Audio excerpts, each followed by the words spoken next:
Hey guys. So you're here in the Obscura salon with just me. Just me. Aubrey Obscura. Don't know how I've become Aubrey Obscura, but I'm kind of liking it. I'm kind of liking the new name. Um, Aubrey is my first name, but Obscura is not my surname. But it is my new name, so this is what we're going with.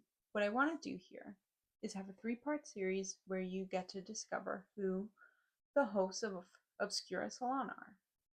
So we're going to start with me. I don't know if you want to know about my background in art. I'm an artist, I'm a painter, I'm a sculptor, I'm a chaotic person who just found her voice. I think that's really important. I took a really long time after art school. I went to art school in New York City. I'm from New York. I moved away after after college I lived in Germany for 8 years. That was a fun time. I learned a lot. Um, I think I learned a lot. Yes, I can speak German, but I have a lot of thoughts about it because there's so much about I learned a lot about not being able to express myself the way that I wanted and the way that I felt intellectually aligned with my mind and how I could actually express myself. And so I think that started my actual artistic awakening because when you can't speak, you find other ways to say what you need to say. And so I found that I had, what I had here, I found that I had a lot of chaotic emotions coming from not knowing what I wanted to say, but knowing that I had something to say, not sure how to say it, and not knowing if the problem was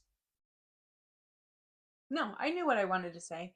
I kind of became who I am. I grew up in Germany, I will tell you. I think that every who I was in college maybe was baby steps towards who I was becoming.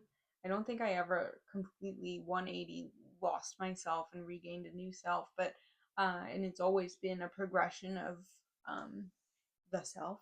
However, I think Germany isolated me, brought new experiences. Had I met new people.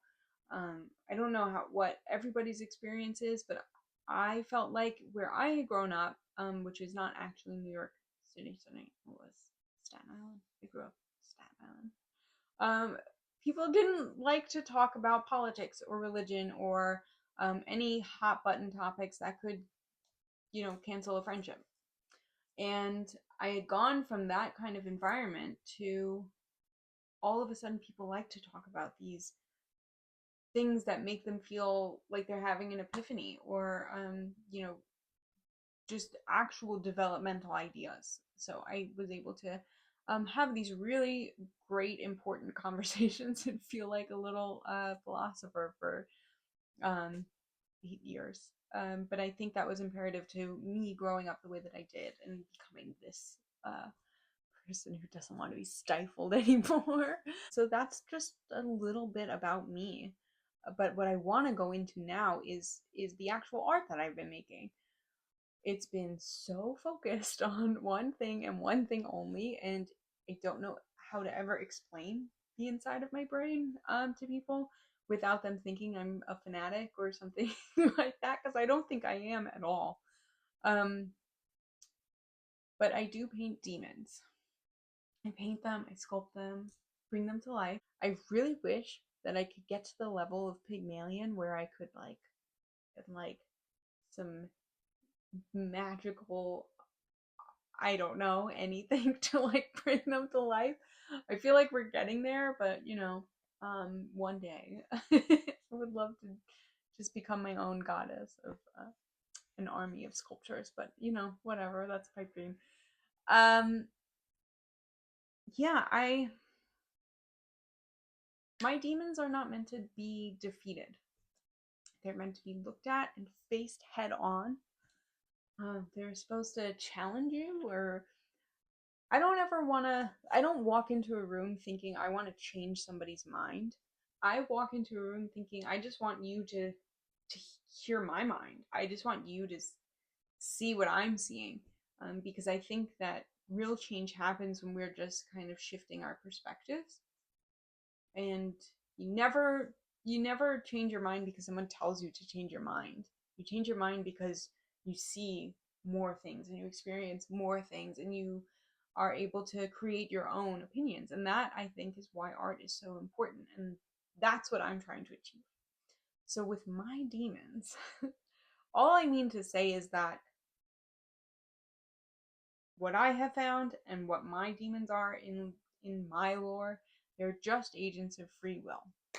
They're agents of free will with this connotation of fear and evil and whatever it is that you think of when you think of a demon, that's all tacked onto them.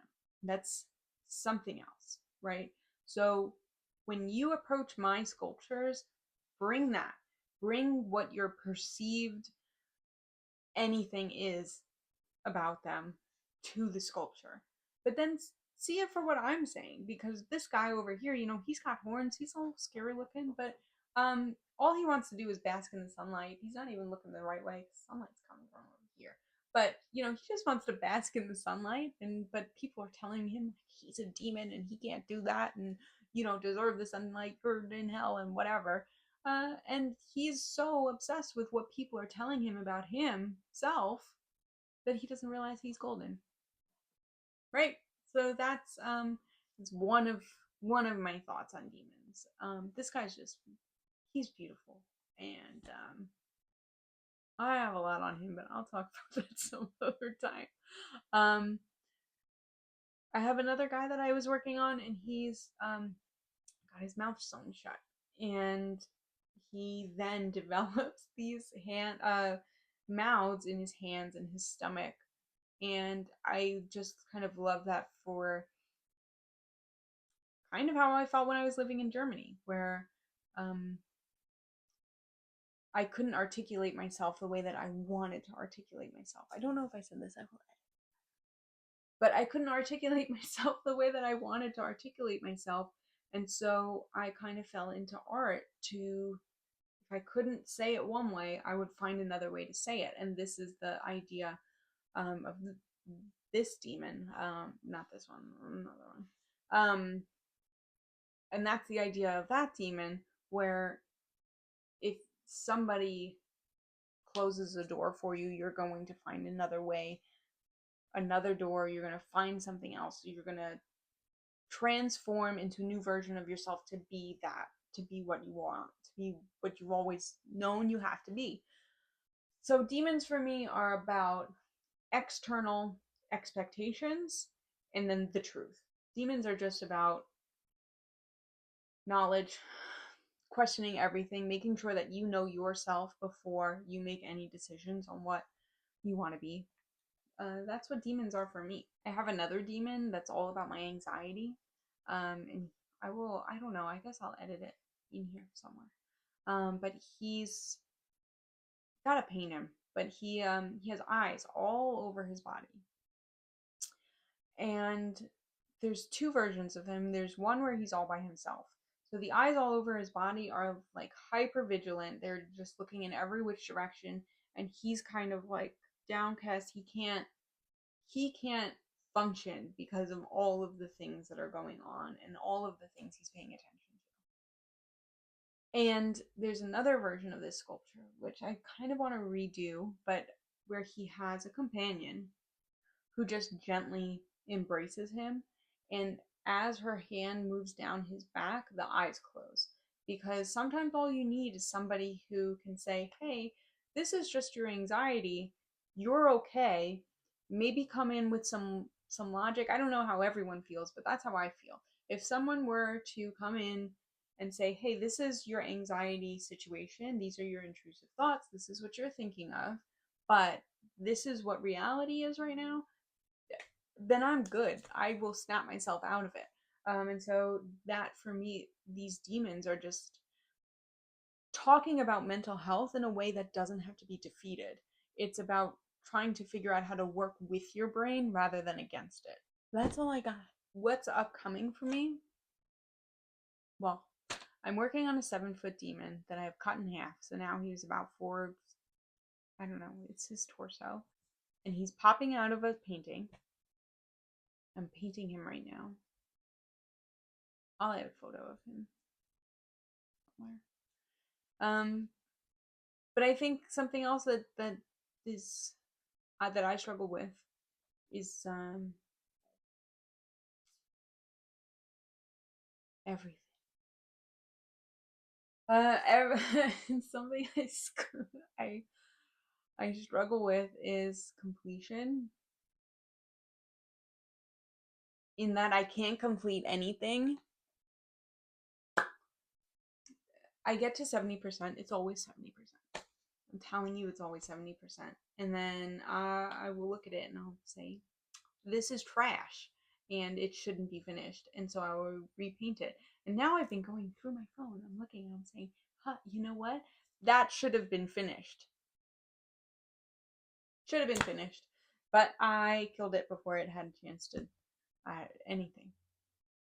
So that is something that I'm working on. Something I'm trying not to do anymore. All right. So if there's anything that you ever want to hear Obscura Salon talk about, let us know. You can DM us. I'll be the one answering the DMs probably.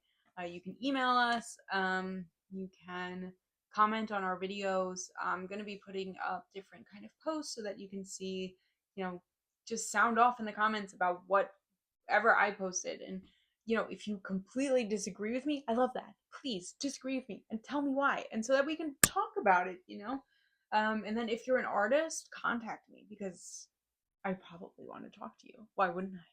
Why wouldn't I want to talk to you? So, that's me. This is Aubrey Obscura.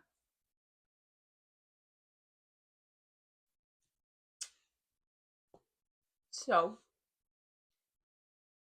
I think now is the time. It's going to be a little bit of a short episode this week, but thank you for watching and thank you for hanging out with me because my other 2 friends did not want to hang out with me today. I'm just kidding. But yeah, thank you for watching Obscura Salon. I'm really excited for what we're going to be talking about and who we're going to be talking to this season. So yeah, just keep watching. Bye.